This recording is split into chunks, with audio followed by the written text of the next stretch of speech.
네, 오늘 밤에는 청춘 선교단 여러분들을 위해서 귀한 손님 두 분을 모셨습니다. 여러분들께서 지금까지 여러 가지 교육들을 받으시면서 시니어 선교사 준비를 하셨을 텐데요. 이분들은 자신들의 경험을 통해서 실질적인 도움을 주실 수 있는 아주 특별한 분이십니다. 먼저 간단하게 두 분의 자기소개를 부탁드리겠습니다. 안녕하십니까. 저는 최정렬 선교사입니다. 이렇게 만나뵙게 돼서 반갑습니다. 저는 이곳에서 이제 시니어 선교사로서 협력 사역에 중점을 두고 사역을 하고 있습니다. 학교에서 호산나 학교라고 그곳에서 이제 14년 전에 세워진 그 학교에서 음악이나 이런 여러 가지 그 학교에 필요한 그러한 일들을 도우면서 사역을 하고 있습니다. 안녕하세요. 저 김정욱입니다. 저는 온 지 지금 2년째 접어들고 있습니다. 저는 농업 비즈니스 사역을 준비해서 이곳에 왔습니다. 시니어 선교 한국에서 선교사로서의 시니어로서의 준비를 하고 이곳 지금 WD에 협력 선교사로 파송해 왔습니다. 그래서 첫째 언어가 소통이 되었기에 언어 공부를 약 1년 정도 지금 마치고 지금도 많은 걸 캄보디아에서 체험을 통해서 또 여러 또 선배 선교사님한테 또 정보를 통해서 이 캄보디아를 알기에 지금 더 준비를 하고 있습니다. 두 분 각각의 그 특성들을 살린 소개에 감사를 드립니다. 우리 단원들 궁금하신 거 있나요? 선배님들께? 네, 그런데 선교사님 소개를 들으니 어떻게 이런 사역을 시작했는지 궁금해지고요. 또 지금 하고 있는 사역을 어떻게 찾고 결정하셨는지 궁금해요. 그러니까 각자의 이야기를 들려주시면 좋겠습니다.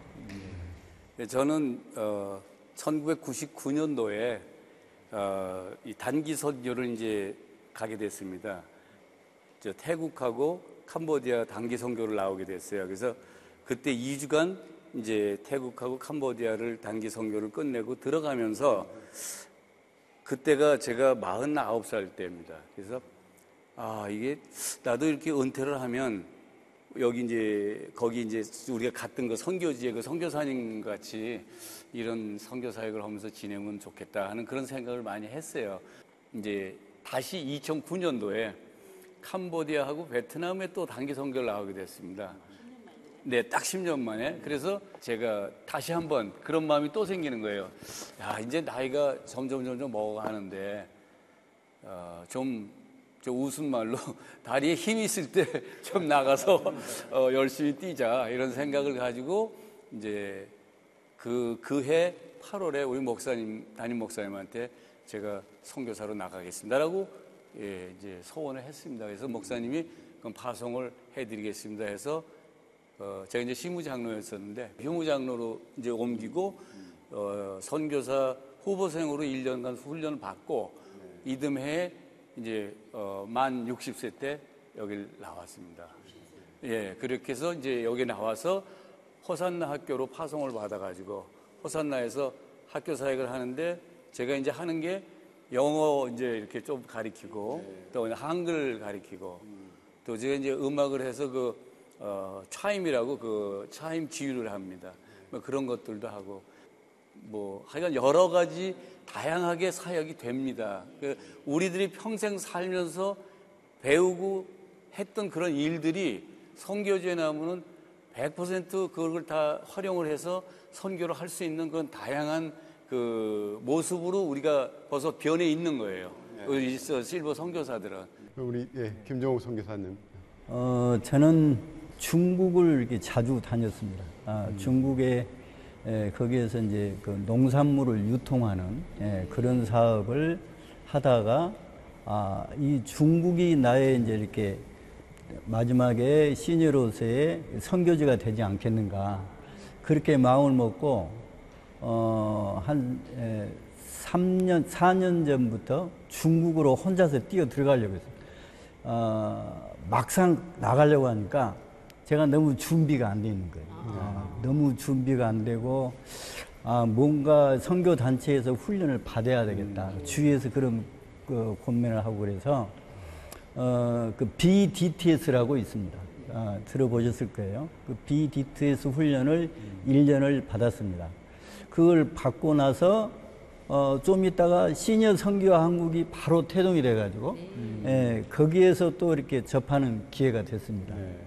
그 시니어 선교 한국에서 이제 교육을 마칠 무렵에 우리 옆에 계신 김찬윤 선교사님이 그 오셔가지고 캄보디아에 대해서 이렇게 좀 소개하는 시간이 그 있었고 또 BDTS 훈련을 통해서 우리가 아울리치를 여기에 캄보디아에 오게 됐습니다.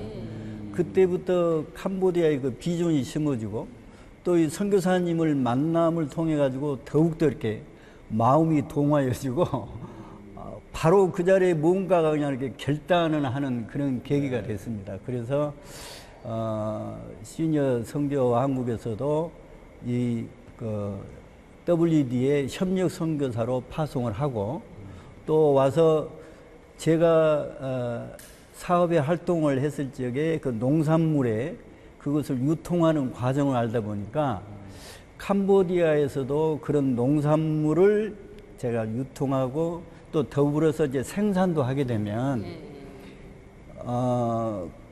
여기에 있는 캄보디아 사람한테도 좋고 또 그것에 대한 수익이 창출되면 여러 선교사님들을 도운 일이도 될 수 있지 않겠느냐 그런 생각에서 참 비즈니스 선교로 또 이 캄보디아에서는 가장 할 수 있는 일이 가장 빨리 접할 수 있고 널려 있는 게 농업의 사역이 아닌가 그렇게 생각이 들어서 지금까지 많이 이렇게 좀 눈으로 보고 가서 이렇게 좀 체험을 통해서 준비를 더 하고 있습니다. 네. 예. 그 김종욱 선교사님께 제가 한번 좀 질문을 드려보고 싶은데요. 이제 시니어 분들이 특히 이제 타문화권의 경험이 없는 분들은 문화권이 다른 타문화권에 이렇게 나오신다는 데 대한 두려움이 좀 클 것 같습니다. 막상 선교지에 나와 보니까 어떤 그런 차이점들이 있었는지 한번 좀 말씀해 주시죠. 캄보디아라는 나라가 참 생소한 나라였었죠. 예를 이제 뭐 옛날 직장 생활할 때 해외 출장과 뭐 영어권의 그런 나라들을 많이 가봐서 해외에 대한 별로 두려움은 없었지만 캄보디아 나라를 너무 모르는 가운데 여기 와서 보니까 첫째 말이 아주 생소하죠. 그 말을 배우는데 상당히 어려움이 있습니다. 그리고 이제 또 나이를 먹으니까 금방 배워서 들어왔다가 그냥 나가버리고 그 말 배우는데 상당히 어려움이 있습니다. 그래서 지금도 시간 내서 계속 공부를 하지만 그 제일로 이렇게 언어에 익숙해지는 게 제일 어려움이 있고 처음에 막 왔을 때는 이 사람들이 캄보디아 사람 거짓말 잘하고 믿을 수가 없고 믿지 마 막 주위에서 그런 그 조언을 많이 들었습니다. 지금은 생각이 바꿔진 게 이 사람들을 미워하고 이렇게 거부하는 것보다는 내가 그 사람들을 받아들이고 내가 그 사람들한테 가야 되겠다. 그런 마음을 먹고 그렇게 하다 보니까 점점 정이 더 든 거예요. 하는 것마다 이쁘고 이제는 그런 마음이 들어요. 그래서 특별히 이 캄보디아 사람은 우리의 그 역사와 문화가 너무너무 흡사한 게 많이 있습니다. 그래서 더욱더 애정이 더 가고 하나님께서 저희들에게 그런 민족을 품을 수 있는 마음을 주시면 그때부터는 모든 것이 귀하고 이렇게 아름답게 보여지는 것 같습니다. 저는 좀 부드러운 질문 좀 해보겠습니다. 그래서 선교하시고 이렇게 결단을 하신 후에도 많은 그렇게 훈련을 받으셨고 또 이제 선교사로서의 초년생 시절이 있었을 거 아닙니까? 그때는 여러 가지 또 뭐 갈등도 있었고 어려운 일이나 즐거웠던 일이나 그런 상황들이 많았을 것 같아요. 근데 거기서 어떻게 좀 에피소드로 재밌는 에피소드나 있으면 한번 소개해 주시고요. 이제 또 저희들도 이제 곧 그런 상황에 들어갈 사람들인데 선교사님 같이 그런 힘든 상황이나 그런 데 했을 때 어떻게 저희들이 대처했으면 좋은지 그런 그 권면의 말씀을 좀 해주시면 감사하겠습니다. 저는 이제 여기 와서 와이프 돌아가고 한 2달간 이제 초년생이니까 여기에 적응하려고 모든 그 부정적인 것들을 다 이제 이렇게 뭐 의식적으로 막 밀어내면서 지내고 있는데 한 2달 지나고 나니까 굉장히 힘들더라고요. 정말 야 괜히 왔나, 이거 도망가고 싶다, 뭐 별 생각이 다 나요. 그리고 여기 말고 제가 사실은 태국으로 가려고 한 10여 년을 그렇게 계속 태국에다가 그걸 하고 있었었는데, 선교를 하고 있었었는데 태국으로 도망갈까 별 생각이 다 났어요. 그런데 이제 그 와이프하고 통화를 하는 중에 그래도 뭐 몇 년은 채워야지, 체면이 있지, 이제 이 소리를 하니까 자존심이 또 이렇게 발동을 해가지고 그렇지 한번 이 어금니 깨물고 한번 또 참고 그런 게 계속 반복이 돼요. 사실 여기 적응한다는 게, 저는 미국 생활 지금 한 30년 되는데요. 사실 여기 장소만 바뀐 거거든요. 그 외국 생활이잖아요.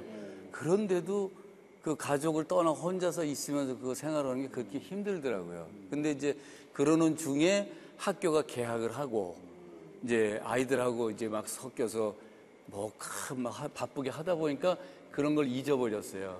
이제 제가 말씀드리고 싶은 거는 뭐냐면, 저희 한국도 옛날에 선교사님들이 오셔서 학교를 세워서 크리스찬의 그 삶을 아이들한테 가르쳐가지고 우리나라가 이렇게 발전한 그런 아주 모델 케이스의 나라가 됐는데, 여기서도 그런 지금 학교 사역 하시는 분들 많아요. 우리 뭐 김정인 선교사님도 지금 여기서 학사 사역 크게 하시잖아요. 같은 종류인데 아이들을 진짜 그 미션 스쿨을 해서 크리스찬으로 만들어내는 그것이 너무 중요한 일이다라고 생각을 합니다. 저는 그 교회 사역도 중요한데 교회 사역은 일주일에 한 번 만나요. 솔직히 일주일에 한 번 만나죠. 얘네들은 1년 내내 만납니다. 그런데 그거를 우리가 크리스찬의 그 마음을 걔네들한테 심는 거예요. 매일같이.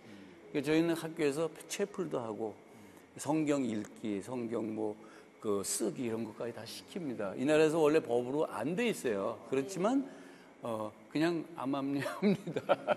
예, 이제 그런 식으로 해서 그 우리가 학교 사역 같은 걸 좀 열심히 하고 그러면 그런 거 지금 말씀하신 그런 어려운 문제 이런 것들이 이제 나름대로 그냥 혼자 이렇게 자정이 되는 그런 것 같아요.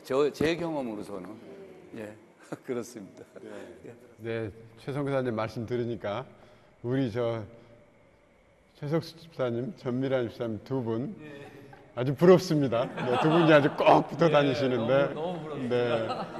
부부가 이제 함께 헌신해서 이제 선교사 선교지도 결정이 되면 이제 저희도 이제 그쪽으로 함께 나가기로 저는 이미 준비가 돼 있기 때문에 지금 그 선교사님 말씀하신 그 처음에 적응하는 그 어려움은 저희한테는 없겠네요, 좀. 근데 제가 이제 좀 궁금한 거는 이제 여기 와서 적응하는데 힘이 드셨잖아요.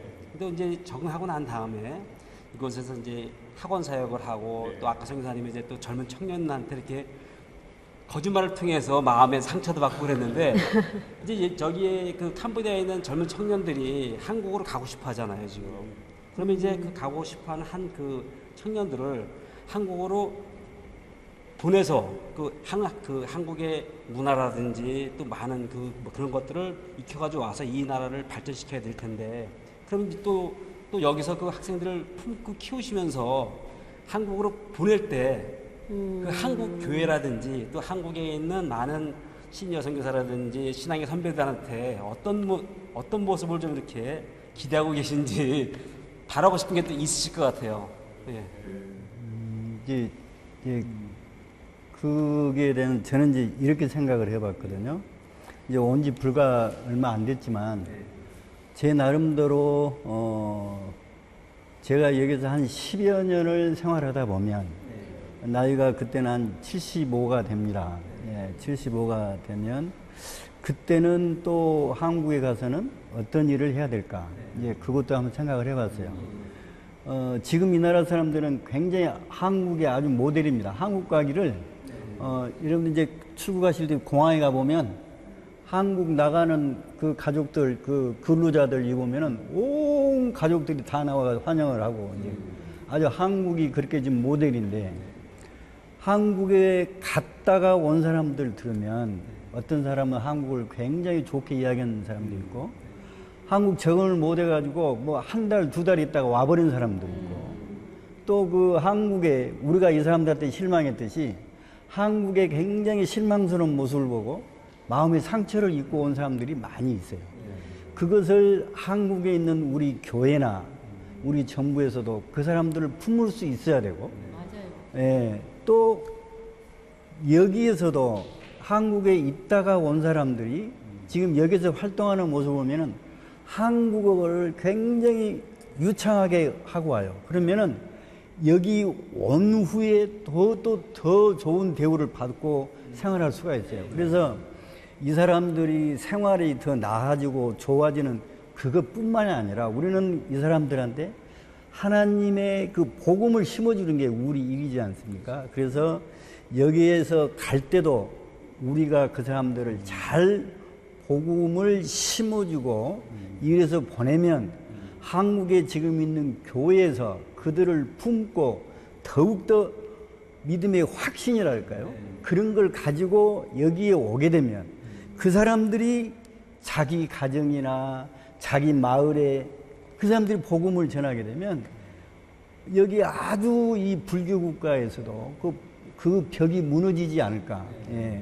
그래서 이제 아까 말했지만 제가 이제 10년 이후에 가면 그때는 여기에서 보내는 캄보디아 우리 선교사님들이 보내면 거기에서 그 사람들을 또 잘 케어해서 또 다시 이 나라에 와서 활동할 수 있는 그것이 이렇게 위적으로 잘 이렇게 조화가 돼야 된다고 그렇게 생각을 합니다. 선교사님 말씀을 드리니까는 저희가 그 훈련 과정 중에서 나선 공동체를 방문했었거든요. 그 나선 공동체에서 지금 현재 하고 있는 사역이 역파송 사역이거든요. 이제 한국에 들어와 있는 근로자들을 그곳에서 훈련을 시켜가지고 거기서 지금 현재 그 목회자까지 이렇게 교육을 시켜가지고 다시 그 나라를 보내서 그곳에서 사역을 하게 되면은 한국 사람이 사역을 해서 그 복음으로 변화시키는 것보다 훨씬 더 많은 일을 할 수 있다 그래가지고 나선 공동체에서 현재 그 사역을 하고 있는 걸 저희들이 교육 과정에서 보고 왔습니다. 예. 그러니까 그 저희들도 저는 지금 여기 푸놈펜에 있을 동안에 가까운 시골 그 지역에 이렇게 지금 두 목사님과 이렇게 연합해서 이렇게 협력해서 이렇게 사역을 하고 있는데, 이제 저희들이 가지고 있는 생각도 그렇습니다. 선교사님들 우리 개인의 한 사람이 하는 일은 한계가 있다고 생각이 됩니다. 예. 이 사람들을 어떻든 그 인재를 발굴을 해가지고 이 현지인 이 목사, 현지인 지도자가 복음을 이렇게 더 이렇게 전파하고 확산시키는 그 일을 해야 된다고 생각을 합니다. 그래서 여기에서 있을 동안에는 그 사람을 발굴하는 거죠. 그 사람이 일할 수 있도록 교회도 뭐 우리 선교사 사역에서 교회를 몇 개 이걸 하고 뭐 그런 게 이제는 모습도 있지만 사람을 이렇게 발굴을 해서 그 사람들이 일을 할 수 있도록 해주는 게 더 중요하지 않는가 그렇게 생각을 합니다.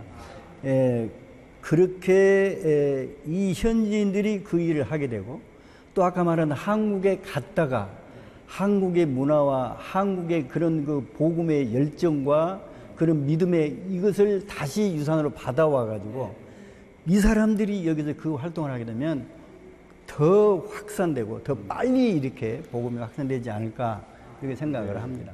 그 참 요즘 들어서 이제 선교의 패러다임들이 많이 바뀌고 있는데요. 그 가운데 하나가 이 지역적인 선교 개념, 이게 이제 점점 퇴색해 가거든요. 그래서 사실 우리나라만 해도 이미 외국에서 온 제3국인들이 200만을 넘어섰거든요. 대부분들이 선교 대상 국가에서 온 사람들이거든요. 그래서 이제 우리나라에서도 선교적인 마인드, 선교사로서 그 우리나라에 와 있는 외국인들을 섬기는 게 정말 중요할 것 같습니다. 그리고 캄보디아 사람들이 특히 한국에 많이 가 있어요. 캄보디아에서 인력 송출 쿼타가 5천 명이거든요. 태국이나 베트남보다 더 많아졌어요.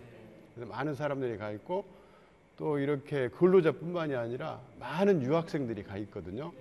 되게 유학생들은 말할 것도 없고 가 있는 근로자들도 캄보디아에서는 다 지도자적 위치에 있는 사람들이거든요. 그 사람들이 한국에서 그 좋은 기독교적인 영향을 받고 오면 캄보디아 안에서 선교하는데 굉장한 영향력을 끼칠 수 있을 겁니다. 네. 저는요, MK 문제가 궁금한데요. 시니어 선교사들은 대부분 자녀 문제에 대해서 걱정을 안 하는 상황이지만 이렇게 젊은 선교사들은 아무래도 자녀 교육이나 그 문제들이 있을 것 같아요. 그런 부분에서 저희 시니어 선교사들이 어떻게 섬기면 좋을지 또 그렇게 또 섬길 수 있는 방법이 있을지 그런 부분이 좀 궁금하거든요. 사실 캄보디아에서도 보면 MK 문제 때문에 되게 이제 젊은 선교사, 그 취약 학령에 있는 자녀들을 둔 선교사들은 되게 대도시 인근에만 이렇게 모여 있고 사실 여러 가지 그런 MK 문제들로 어려움들을 겪고 있는데 혹시 직접 뭐 주위에서 보신 거나 이런 경험들을 좀 나눠주시죠. 저도 그 시니어로 왔지만 시니어는 시니어대로의 뭐 예를 들어서 애로사항은 있다고 하지만 젊은 선교사보다는 훨씬 더 가볍다 그렇게 생각이 됩니다. 예, 제가 이제 언어 공부를 할 때 그 젊은 선교사들하고 이렇게 함께 이렇게 배우는 과정이 되니까 그분들을 옆에서 이렇게 보면 얘들의 이 매여 가지고 공부하는 것조차도 그냥 이렇게 쫓기는 그런 모습이에요. 그리고 또 그 젊은 선교사들 이제 그 목사로 이렇게 파송되어 오신 분들은 또 교회에서 그 내리는 그런 또 그 방향, 그걸 또 수행하려지. 또 예를 들어 공부하는데도 뭐 4단계까지 뭐 그 시험 봐주고 점수가 좋아야지 뭐 했는지 이제 그런 공부도 어려운데 그 애들의 교육까지 이렇게 괴로우니까 굉장히 어려움이 많습니다. 굉장히 어려운데 그렇게 봤을 적에 젊은 선교사들도 오긴 와야 되지만 더 시니어들이 함께하면 그분들의 어려움을 이렇게 좀 더 소화하고 함께 나눌 수가 있지 않겠느냐 그렇게 생각이 들더라고요. 그래서 예를 들어서 이제 아까 우리 최재정 선교사님은 호산나 학교를 가지고 이 현지인들을 위해서 이제 그런 거지만 선교사님들을 자녀를 위한 학교도 있어야 되지 않겠는가. 그 선교사님들이 예를 들어서 여기에 이제 어디 학교는 이게 또 그제가 비싸요. 학비가 비싸죠. 학비가 비싸요. 그러니까 그 선교사님들이 마음 놓고 애들 자녀 교육을 할 수 있는 그런 이 한인 선교회, 이 또 우리 선교사들을 위한 그런 이거도 좀 해소가 돼야지 않는가. 예. 그래서 참 젊은 선교사들도 더 앞날 보면 꼭 필요한 거지만 그분들을 도울 수 있는 것은 우리 또 시니어들이 해야 될 일이 아닌가 그렇게 생각을 합니다. 그 문제는 꼭 또 선교지의 문제뿐만 아닌 것 같아요. 요즘에 MK라는 호칭보다는 TCK라 그러거든요. Third Culture Kid 그래가지고 이 선교사 자녀들은 우리 모국의 문화를 갖고 있는 것도 아니고 그렇다고 선교지의 문화를 갖고 있는 것도 아니에요. 그러니까 여기도 아니고 여기도 아닌. 그래서 다시 우리나라 가면 또 이방인처럼 돼요. 그래서 마찬가지로 국내에서도 우리 시니어들, 선교사 혹은 지망생들이 이제 국내에서도 그런 그 TCK에 대한 관심을 가져줄 필요가 참 많을 것 같습니다. 네. 되게 그 시니어 선교사들 뜻을 두고 계신 분들을 보면 그게 좀 두 가지 걱정들을 하고 계시는 것 같더라고요. 첫 번째는 그런 아까 잠깐 우리가 말씀 나눴는데 타문화권에 대한 두려움. 두 번째는 내가 과연 가서 선교지에 가서 할 일이 뭐가 있을까 이런 고민들을 갖고 계시는 것 같은데요. 거기에 대해서 두 분의 좀 의견들을 들어봤으면 좋겠습니다. 이제 우리가 통상 이야기 듣기에 선교사로서의 그 사명을 꿈에서 이렇게 계시를 받았다. 또 뭐를 통해서 그랬다. 뭐 말씀을 통해서 뭐 했다. 그렇게 하지만 저는 참 여러 가지 과정을 통해서 하나님이 이 캄보디아 땅을 또 선교사로서의 삶을 이렇게 다른 그 미사 여구보다는 여기 와서 사는 것이다라고 생각합니다. 예, 우리가 여기에서 이 탐문화권에 이 사람들하고도 접해야 되고 또 우리 여기 선교사끼리도 이렇게 함께 살아야 되고 그 삶에 우리가 살아가는 방법은 한국에서 있으나 여기에 있으나 똑같은 계속해서 진행하고 있는데 그것을 어느 방향으로 인생의 목적을 어디에 두고 사는 그것이 중요하고 인생 살아가는 거예요. 저는 여기 캄보디아에 살려고 왔습니다. 그래서 제일 먼저 말을 배워야 되지 이 사람들하고 소통하고 살아야 되겠기에 말부터 공부를 하고 그렇게 함께 사는 것이라고 생각을 합니다. 그래서 그 교육 중에도 그런 말씀을 많이 하시더라고요. 선교적 삶 가서 살기만 해도 선교가 저는 그렇게 그런 마음 품고 왔습니다. 그러니까 뭐 아주 특별한 분들만 와서 특별한 일들을 하는 게 아니라 선교지 나와서 살아가는 것. 그게 이제 선교라 이렇게 말합니다. 뭔가 선교의 사명을 두고 그 사명에 의하다 보면 그렇게 하다 보면 오히려 역으로 내가 하나님보다 먼저 가는 경우가 될 것 같아요. 그러니까 일은 하나님이 하십니다. 우리는 여기에서 그냥 인간으로서 인간답게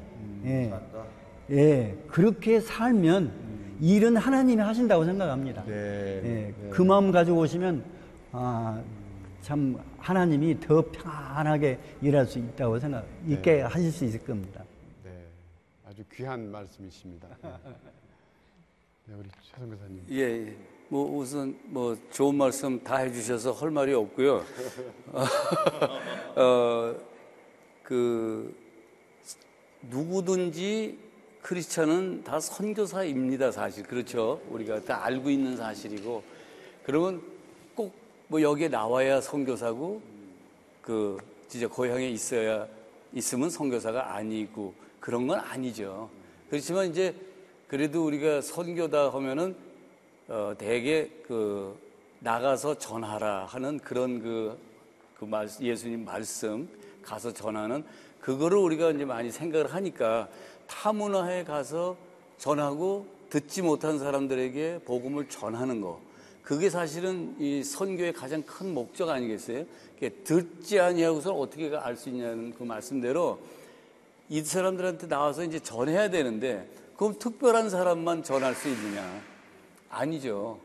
분명히 아닙니다. 왜냐하면 아까 지금 우리 김성사님 말씀하신 대로 어느 지역이든지 나가서 살면 그게 선교사입니다.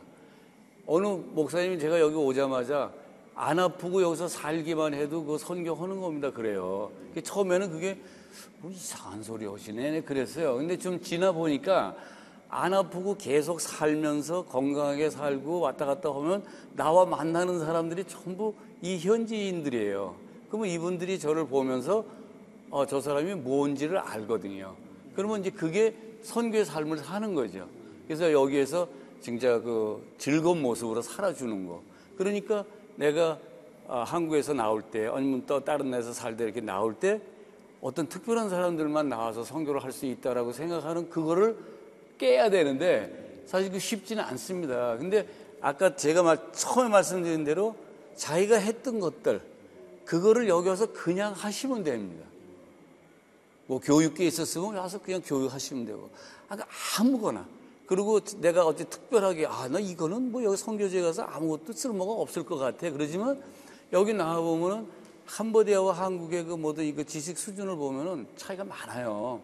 그래서 내가 가지고 있는 그 지식을 그냥 아이들한테 가르쳐주는 그런 입장에만 있어도 선교가 됩니다. 그래서 누구든지 나오실 수 있다는 거, 예, 그렇게 그 마음을 좀 편안하게 가지고 계시면 시니어 선교사들이 많이 동원이 되지 않을까 그런 생각을 합니다. 우리 선교사님들이 생각하고 정의하시는 그 시니어 선교라는 게 뭔가 한번 우리 그 말씀 한번 들어봤으면 좋겠는데 한마디로 시니어 선교 뭐다, 어떻다, 이렇다 하면서 한번 간단하게 한 말씀씩만 해주시면 좋겠습니다. 저부터 할까요? 쉽고도 어려운 질문 같은데. 시니어라고 하면 지금 인생을 다시 사는 거 아니겠습니까? 인생의 후반전을 사는 이거라고 하는데, 전반전이 화려한 이 분도 계실 거고, 어려운 분도 계실 건데, 인생의 후반전을 아름답게 하고 싶습니다. 예. 사람들에게 보여지는 모습도 그렇고, 첫째 하나님께 영광을 돌리고 하나님이 좋아하시는 모습으로 그 남은 이 시간을 그렇게 살고 싶습니다. 예. 시니어 선교사가 뭐냐라고 진짜 정의를 한다면은 우리 김 선교사님 말씀하신 대로 그 리스타트 하는 거예요, 인생을.